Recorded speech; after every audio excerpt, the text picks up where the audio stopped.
शलोम शलोम शलोम प्रभु यीशु मसीह नासरी के नाम में आज हम पवित्र आत्मा के द्वारा उस हिस्से को जानेंगे, समझेंगे जिससे हम सब पीड़ित हैं, बिल्कुल कहीं ना कहीं हो जाते हैं। और वो है मन की इच्छाएं। और जो सफलता की हम आशा रखते हैं, अपने स्वभाव में वचन के अनुरूप आज्ञा पालन, जब हम वचन की खूबसूरती को पढ़ते हैं, सुनते हैं, तो हृदय, मन, प्राण, आत्मा उस वचन के द्वारा हमें आनंदित करता है, स्थिर करता है। ये हम पहचानते हैं। आराधना में जब हम अपने अपने आराधनालयों में इकट्ठे होते हैं तो इस बात की अनुभूति होती है। और हम में से प्रत्येक वचन के जो दो भाग हैं कि ऐसा करो, ऐसा ना करो, ये जानते हुए भी कि जो करना है वो खूबसूरत है, आशीषों से भरा है, अनुग्रह से भरा है और वचन की धार्मिकता उसमें निहित है, ये जानते हुए भी हम उस बात को भुला बैठते हैं। और भूल जाने का कारण शंकित होना हो जाता है, डरना हो जाता है और जल्दबाजी करना हो जाता है। ये सब चीज़ों की मनाही की गई है क्या? नहीं, समझाया गया है कि डरो मत, जल्दबाजी मत करो, शंकित मत हो। जब हम आराधना में होते हैं सबके साथ, उस समय कोई भय नहीं रहता। आप ध्यान करिए अच्छे से। और वचन की सच्चाई का प्रमाण, उसका अनुग्रह, उसकी सामर्थ हर दिन आप महसूस करते हैं। हर दिन जो मसीही विश्वासी हैं, हर दिन उनके जीवन के द्वारा चाहे कुछ हो रहा हो, वचन सामर्थी है हर उस बात को हमारे जीवन में पूरा करने के लिए, जैसे प्रभु यीशु ने पूरा किया। वचन पूरा किए, वचन पूरा करता है, सामर्थ है। हाँ, थोड़ा कठिन लगता है, पर इस बात का एहसास हम में से प्रत्येक को है कि वो क्षण अद्भुत होते हैं, अलौकिक होते हैं। उसको जानते पहचानते हैं, हाँ, उसमें स्थिर नहीं रह पाते। सोचिए ना, कितने आनंद से जब हम आराधना से उठते हैं हल्के फुल्के, और वचन की संगति जो हमें एहसास कराती है। इस बात को मैं इसलिए बता रहा हूँ कि ये हम में से प्रत्येक के साथ घटित होता है। प्रार्थनाओं में रहना, भयमुक्त होना होता है, जल्दबाजी से दूर हो जाना होता है जब हम अपने आप को सौंपते हैं, और शंका रहित हो जाता है मनुष्य। इसलिए प्रार्थनाओं का उपचार रखा गया है कि लगातार निवेदन और विनती करते रहो और जागते रहो, यानी बातचीत करते रहो, उसके साथ रहो। आज हम इस कठिनाई को समझते हुए अपने जीवन से, मन से, स्वभाव से उसे दूर करने पाएंगे, जिससे हम पीड़ित हैं। इस सब के बावजूद भी जानते हुए भी तो भूल बैठने का जो स्वभाव है वो शरीर का है, संसार का है और शैतान का है। ये तीन बातें शैतान भुलाने के लिए उन सारी चीजों को सामने रख देता है, और ये कठिनाइयां ऐसी भारी लगती हैं, ये ही कठिनाइयां जो भार बन जाती है, और उस वचन से जो पिता, पुत्र, पवित्र आत्मा का है, अभिषेक का है, आनंद का है और सामर्थी है, सफल करने में यहां पर वंचित हो जाते हैं। जल्दबाजी, वो भार, और उस समय ये भी समझ में नहीं आता मन में कि ये भार मैं प्रभु यीशु को सौंप दूं। रुकना, ठहरना। इसीलिए वचन कहता है, तू मेरे दाहिने बैठ।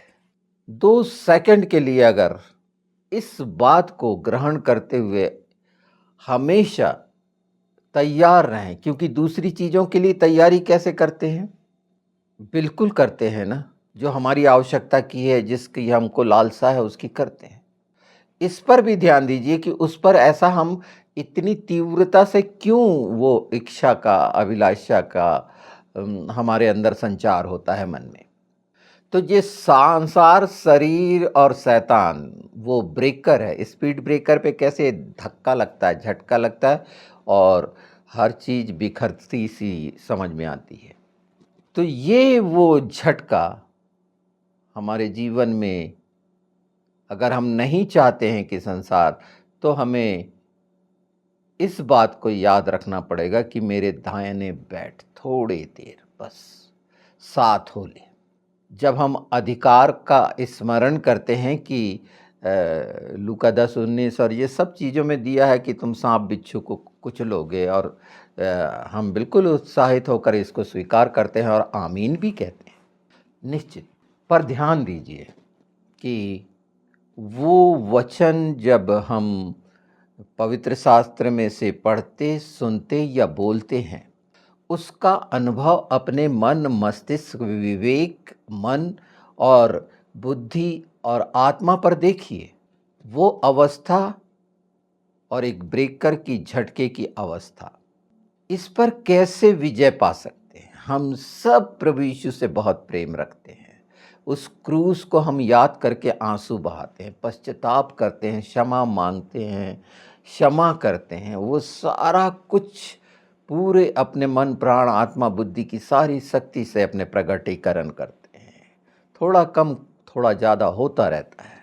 कई अवस्थाएं रहती हैं जिससे प्रभावित होते हैं। ये हमारी निर्बलता का प्रमाण है और पिता, पुत्र, पवित्र आत्मा जानते हैं।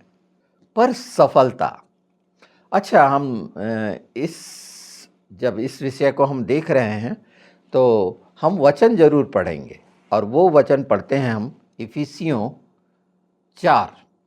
इफिसियों 4 उस हिस्से को प्रेरित करता है। हालांकि पूरा पवित्र शास्त्र बहुत सुंदर, खूबसूरत है और मन भावने हैं, उसके सुहाने हैं वचन, और हम सब उसमें आनंदित होते हैं। यीशु ने कहे, हम विश्वास रखते हैं, ये सच्चाई है और प्रमाण वचन की सच्चाई का, मार्ग का, जीवन का निश्चित है।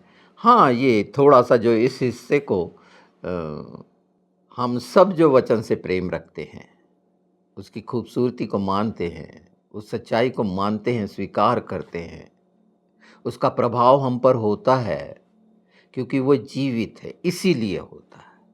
और हमने प्रभु यीशु को ग्रहण किया है, इसीलिए हम जीवित हैं, इसीलिए होता है। जिन्होंने यीशु को स्वीकार नहीं किया, उन पर वचन का प्रभाव कल्पना करिए ना कि उनकी मन स्थिति उनके जैसे क्यों। तो इफिसियों 4 में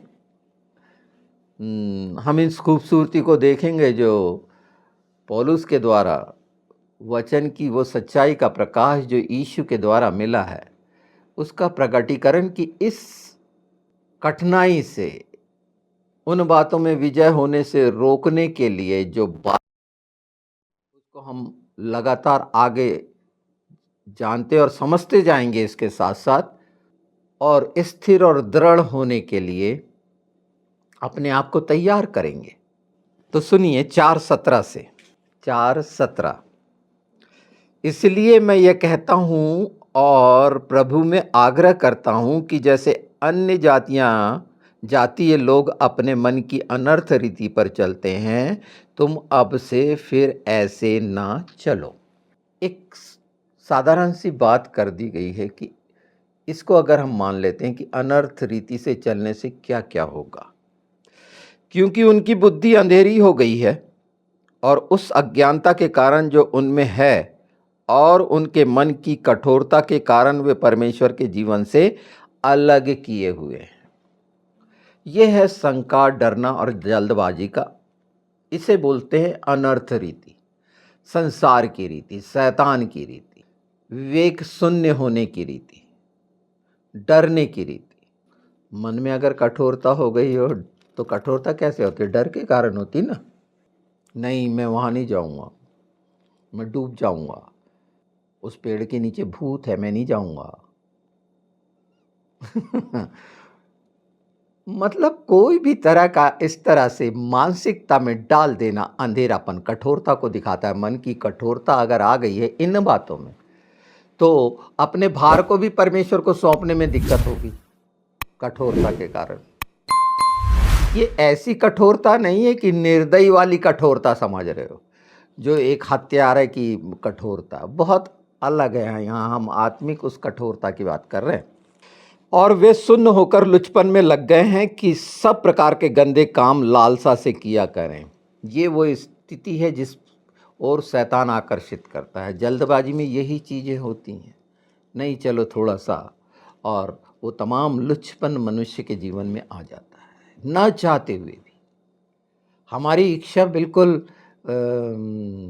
प्रभु के साथ बने रहने की है, चलने फिरने की, बोलने चालने की है। हम में से प्रत्येक की इच्छा है, पर ये डर, कठोरता और ये जल्दबाजी उस दिशा में भ्रमित करके, संकित करके, वो थोड़ा सा समय सोचिए ना, जैसे ही हम आराधना प्रार्थना से निकलते हैं वो अवस्था और उसके बाद के थोड़े देर की अवस्था का आकलन करिए।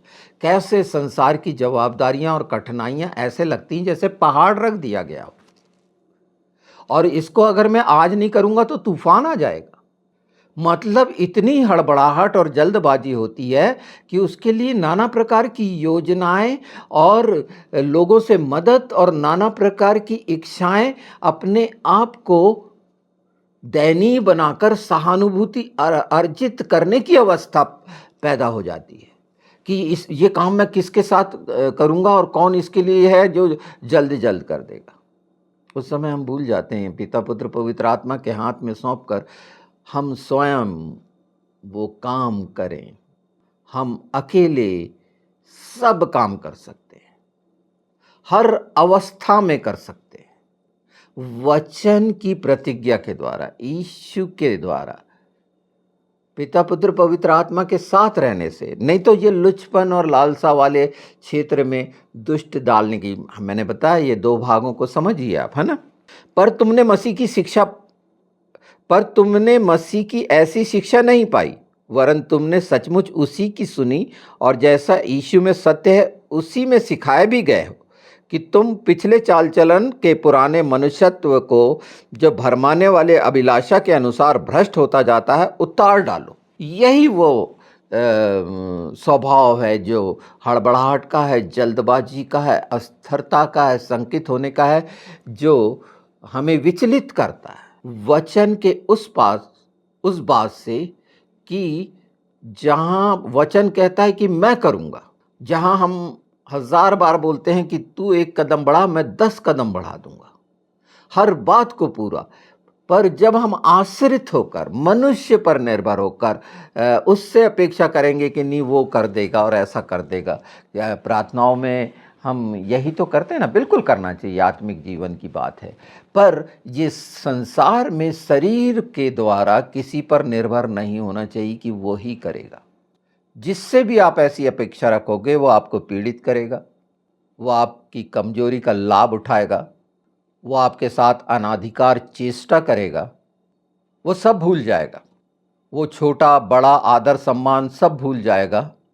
उस अवस्था से बचने का उत्तम कि थोड़ा रुक गए, उसकी शांति हमें मिल गई है, यीशु के नाम में मांगे और वो कार्य को फिर शुरू करें कि तेरी मर्जी क्या है, वचन क्या कहता है। और निश्चित पवित्र आत्मा कहीं ना कहीं से मसीही जनों को इंगित करते हैं, किसी न किसी तरह से, कहीं ना कहीं से उसके लिए वो सहारा बनते हैं, पर वो नज़रअंदाज कर देता है इंसान।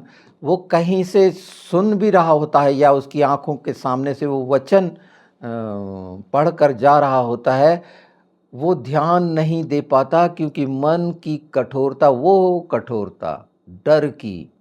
पर पिता पुत्र पवित्र आत्मा हमेशा चिताते हैं।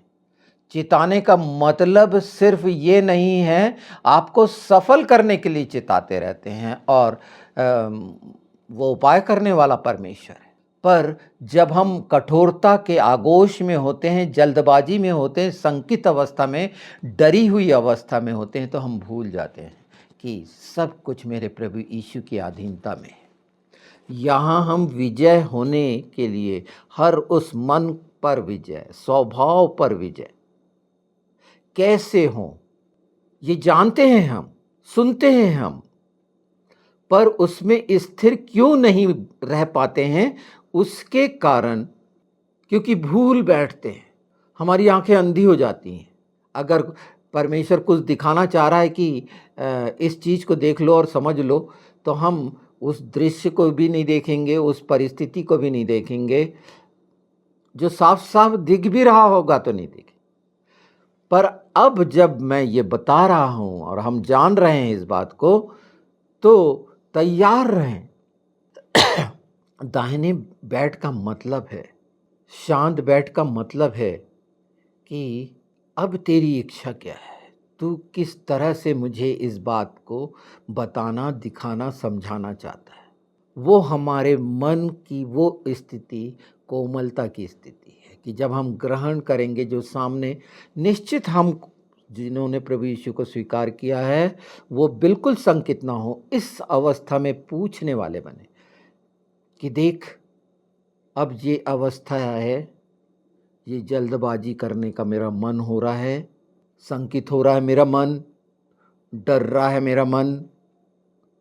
अब देख, तेरे वचन के अनुसार मैं बैठता हूँ, तू अपनी शांति में मुझे ले ले यीशु, और मुझे दिखा, समझा कि मुझे क्या करना है। थोड़ी देर रुक गए ना, पर ये इच्छा रखे ना, आँख खुली रखे ना, उस समय भूल जाइए ना। ये करने की जैसे ही हिम्मत आएगी, बहुत सारी चीज़ें आपके सामने प्रकट होगी, और जो बड़ा सा पहाड़ लग रहा है वो हट जाएगा। ये आत्मिक लड़ाई है। शारीरिक दृष्टिकोण, अपने आप को सामर्थ्य और शक्तिशाली दिखाने का एक अलग विषय है, पर जो सर्वशक्तिमान यीशुआ मसाया है, जो मसीहा है, और वचन की सामर्थ्य से सारा संसार बिल्ड हुआ है, बना है, वचन की सामर्थ्य के द्वारा है, यीशु की सामर्थ्य के द्वारा है। तो सारा कुछ जो बना हुआ है, उस पर अगर कोई शंका करता है, एक छोटा सा पहाड़ परमेश्वर के लिए क्या है, एक तिनका, वो उस पर पैर रखता है तो पिघलने लगता है। पर मानसिकता अगर शरीर की है, तो शरीर की मानसिकता शैतान के द्वारा है, गलत शिक्षाओं का द्वारा है, और जहाँ पर दुर्भावना भरी हुई है एक मनुष्य में, जो अन्य जातियों में पाई जाती, गैर जो मसीही लोग हैं उनमें पाए जाते हैं ये सारी चीज़ें, उनमें बेतुकापन इतना ज़्यादा होता है, शैतान के हाथ की कठपुतली बनकर। आज हम देखते हैं मनुष्य खुद को सामर्थ्य और शक्तिशाली बताना चाहता है, दिखाना चाहता है। शारीरिक बल, संसार में एक एक से बल है ना, हर एक मनुष्य का एक अलग ताकत और शक्ति है, हर क्षेत्र में उसकी प्रवीणता अलग अलग है। पर परमेश्वर की सामर्थ्य को पहचानना है तो सृष्टि रचना है, तो वचन के द्वारा सब संभव है, क्योंकि वचन ने बोला। हमें करना है क्या? हमें अपने आप को सांप बिच्छू से कटा के दिखाना है। ये कौन करेगा? जो शैतान के हाथ में पड़ा है। नहीं, साबित करो। तो कौन सी मानसिकता से पूछा गया है? शैतानी मानसिकता से। तो ये काम करता है शैतान ऐसी मानसिकता में। आपके सामने प्रश्न आएंगे, ऐसे शैतानियत के प्रश्न क्यों आते हैं? क्यों?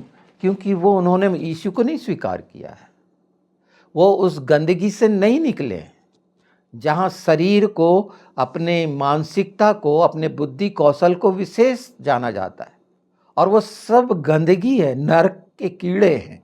ये प्रश्न जो ऐसे होते हैं ये सारे प्रश्न सामने आते हैं और उनको जवाब भी मिल रहा है। जो सुनते हैं गैर मसीही, उनको ये जवाब भी है कि परमेश्वर की सामर्थ्य, और क्यों मनुष्य ग्रहण नहीं कर पाता। जब तक वो यीशु को ग्रहण नहीं करेगा और पुराना नहीं उतारेगा। इसमें यही कहा गया है 22 कि तुम पिछले चाल चलन और पुराने मनुष्य को जो भरमाने वाली अभिलाषाओं के अनुसार भ्रष्ट होता जाता है उतार डालो और अपने मन की आत्मिक स्वभाव में नए बनते जाओ और नए मनुष्यत्व को पहन लो जो परमेश्वर के अनुरूप सत्य की धार्मिकता और पवित्रता में सृजा गया है। ये सत्य की धार्मिकता जो प्रभु है, ये संसार के धर्म नहीं जो मनुष्यों ने बनाए। परमेश्वर, यीशु, वचन धर्म है, ये जात है, ये उसकी धार्मिकता है कि उसके द्वारा उसके नाम से संसार में वो कार्य होते हैं। उसको परखना ये उन लोगों का काम है जो लुचपन में पड़े हुए हैं। शैतान परखने के लिए आता है, शैतान ही परखने की कोशिश करता है। विश्वास अनदेखी वस्तुओं का वचन पे जो हमारे को जीवन देता है, हमारी चिंता करता है, तो परेशान करने वाला वो घिनौना तत्व संसार जो नाश होता जाएगा, शरीर जो नाश हो जाएगा, शैतान जो नाश हो जाएगा, ये करीब आ गया है। तो जो हम नए हो चुके हैं उसके लहू के द्वारा खरीद के हमारा जीवन बदल चुका है और ये समझ जो हमारी आंखों को खोल के प्रकाश की ओर ले जा रही है और तमाम शैतानियत के लुचपन को हमारा पर प्रकट कर रही है, जो डराने का, धमकाने का और घिनौने घिनौने काम जो करे जाते हैं, सारी चीज़ों का उपयोग किया जाता है साम दाम दंड भेद नाश करने के लिए, पर असफल है क्योंकि यीशु विजयी है। तो जब हम नया पहनते हैं, कुछ नया कपड़ा पहनते हैं, कितने खुश होते हैं। तो अगर हमने नया पहन लिया है तो पुराने इस नए पहनने का एहसास बस थोड़ी देर बैठना है, उसकी शांति में रहना है, जवाब वो देगा। ऐसे लोग प्रार्थना कर रहे होंगे, वो उपाय करेगा कि जो सक्षम है वाकई में, जो उसके लिए योग्य है, ऐसे लोगों का इस्तेमाल करके आपकी कठिनाइयों को दूर करने की व्यवस्था करेगा। पर थोड़ी देर रुकेंगे, अपने अंदाज ना लगाएं, परमेश्वर को ना बताएं कि फलाना मेरे लिए वो है और वो है। परमेश्वर ज़्यादा बेहतर जानता है, उस पर निर्भर रहना। आगे चलते हैं। ये जो बहुत खूबसूरत है 24, और नए मनुष्यत्व को पहन लो जो परमेश्वर के अनुरूप सत्य की धार्मिकता और पवित्रता में सृजा गया है। वो चीज़ हर कोई खूबसूरत चीज़ चाहता है, और इससे खूबसूरत क्या है अगर ये पहने हैं तो ये सारे लुचपन, संसार, शैतान और वो तमाम गंदी और झूठी जो शैतान के द्वारा हमेशा झूठ और चालाकी, उससे दूर हो जाएगा। वो प्रभाव नहीं डालेगी। हमें मालूम है वो नाश हो जाना है, और नाश होते हुए हम देख रहे हैं तमाम उन बनाए हुए मनुष्य के अर्थात शैतान के हाथ के वो जो फॉलन एंजल्स गिराए गए, वो लूसीफर, इब्लिस की संतान जो बने और आज देखे जा रहे हैं, उनकी आंखों में आप चर्बी देखेंगे, घमंड देखेंगे, अपने आप को शक्तिशाली, बुद्धिमान दिखाने का दावा करने वाले देखेंगे। पर देखे परमेश्वर की निज कौम इज़राइल, उसके सामने सब इनकी पैर की धूल है। मसीहों को देखिए कि अच्छे अच्छे ज्ञानवान और बुद्धिमान इन बातों को नहीं समझ पाए, इसलिए कि वो संसार, शरीर से प्रेरित हैं, उसकी लालसा से प्रेरित हैं, संसार से प्रेरित हैं, और इस चीज़ को वो नहीं जान पाते हैं। जिस दिन जानेंगे निश्चित प्रभु की सच्चाई, और उसमें सामर्थ है, इसके लिए जो मैं बोल रहा हूँ उसमें उसकी सामर्थ है, पवित्र आत्मा के द्वारा कहा जा रहा है। ये मेरे व्यक्तिगत विचार या वचन नहीं है, और ये बदलने की क्षमता रखते हैं जो सुनने वाले कानों को और दिलासा और साहस में नया कर देते हैं। नया पहनना इतना खूबसूरत है, तो ये नए वचन को हम अपने जीवन में पहन लें, बैठें, उन विजय को हम जो अप्रत्यक्ष हमें समझ में नहीं आती, वो प्रमाणित स्तर पर आपके सामने आकर आप और अधिक और आगे विश्वास में दृढ़ और मजबूत होते जाएंगे। आगे थोड़ा और देखें। इस कारण झूठ बोलना छोड़कर हर एक अपने पड़ोसी से सच बोले, क्योंकि हम आपस में एक दूसरे के अंग हैं। क्रोध तो करो पर पाप मत करो। सूर्य अस्त होने तक तुम्हारा क्रोध न रहे, और न शैतान को अवसर दो। चोरी करने वाला फिर चोरी न करे, वरन भले काम करने वालों करने में अपने हाथों से परिश्रम करें, इसलिए कि जिसे प्रयोजन हो उसे देने को उसके पास कुछ हो। कोई गंदी बात तुम्हारे मुंह से न निकले, पर आवश्यकता के अनुसार वही निकले जो उन्नति के लिए उत्तम हो, ताकि उससे सुनने वाले पर अनुग्रह हो। परमेश्वर के पवित्र आत्मा को शोकित मत करो, जिससे तुम पर छुटकारे के दिन के लिए छाप दी गई है। सब प्रकार की कड़वाहट और प्रकोप और क्रोध और कलह और निंदा, सब बैर भाव समेत तुम से दूर किए जाएं। यीशु के नाम में एक दूसरे पर कृपालु और करुणामय हो, और जैसे परमेश्वर ने मसीह में तुम्हारे अपराध क्षमा किए, वैसे ही तुम भी एक दूसरे के अपराध क्षमा करो। ये कितना सुंदर, ये पूरा वचन क्या ना करो, तमाम चीजें जो डालना चाहता है वो 31 में देखें। सब प्रकार की कड़वाहट और प्रकोप और क्रोध और कलह और निंदा, सब बैर भाव समेत तुमसे दूर किए जाएं। ये वो चीजें शैतान डालता है डर के साथ साथ विचलित करने के लिए, शंकित करने के लिए। और ये वचन जो अभी आपने सुना और हमेशा प्रभु के जनों से सुनते हैं, आराधना में रहते हैं, वो मन स्थिति आपकी देखिए कितनी खूबसूरत होती है। बस उसके लिए थोड़ा सी इच्छा रखनी है। भुला बैठा नहीं, दाहिने बैठ, भुला बैठा नहीं, क्योंकि भुला बैठा है मनुष्य, भूल बैठता है, भूल के साथ बैठना हो जाता है। पिता पुत्र पवित्र आत्मा के साथ दाहिने बैठना नहीं होता। कितनी पवित्र आत्मा के द्वारा ये सामर्थ, ये सच्चाई, ये खूबसूरती आपको उस विजय पद पर, जिस पर प्रभु यीशु शैतान को, इब्लिस को हरा चुका है, बस उसका अंतिम आ रहा है, ये याद रखिए। अंतिम देख ही रहे हैं, ये सारी चर्चाएं हो रही हैं। दुष्ट के हाथ पैर शैतान के कांप रहे हैं। अब कैसे युद्ध करूं इज़राइल से, कौन सा चालाकी करूं, मेरे पास तो है ही नहीं। तो वो पूरा का पूरा घुटनों में है बेशर्मों का। और इस तरह की चालें शैतान चलने की कोशिश करता है, पर वो असफल रहेगा हर जगह, क्योंकि जीवित पुनरुत्थान पर प्रभु यीशु है, वो हमारे साथ है। अनरीति से बिल्कुल ना चलें, जो 4:17 कहा गया है इफिसियों में, ये वो हिस्सा है।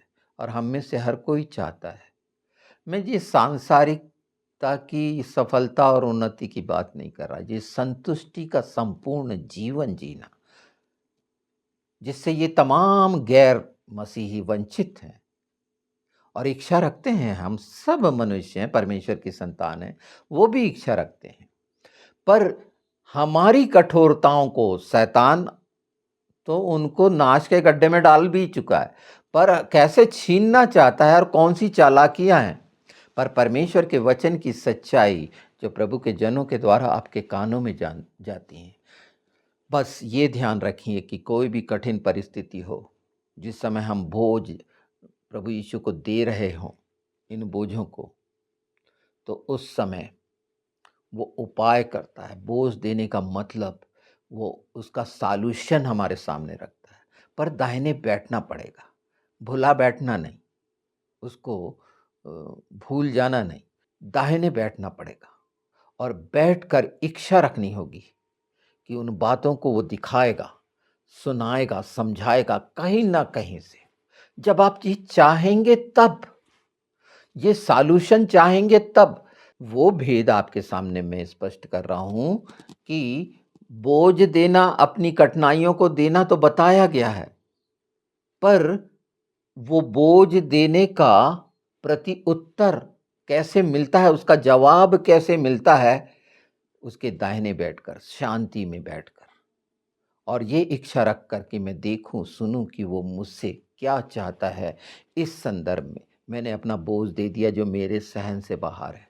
अगर ये चीज़ें हैं तो मैं शारीरिक सक्षम नहीं हूँ, संसार में मैं सक्षम नहीं हूँ, शैतान का साथी मैं नहीं होना चाहता। वो तमाम लालसाओं और अभिलाषाओं से मैं अपने हाथ धोता हूँ, क्योंकि वो हर समय ऐसा सोचता है, शैतान की बहकाऊं भरमाऊं, और इन परिस्थितियों में डालता है। मैंने एक में बता चुका है, आपके जीवन में प्रभु यीशु का लहू लगा है, वो आपके द्वार पर खड़ा नहीं रह सकता।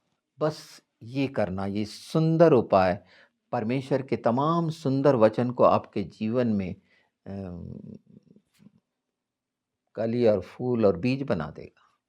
ये सच्चाई है यीशु के नाम में।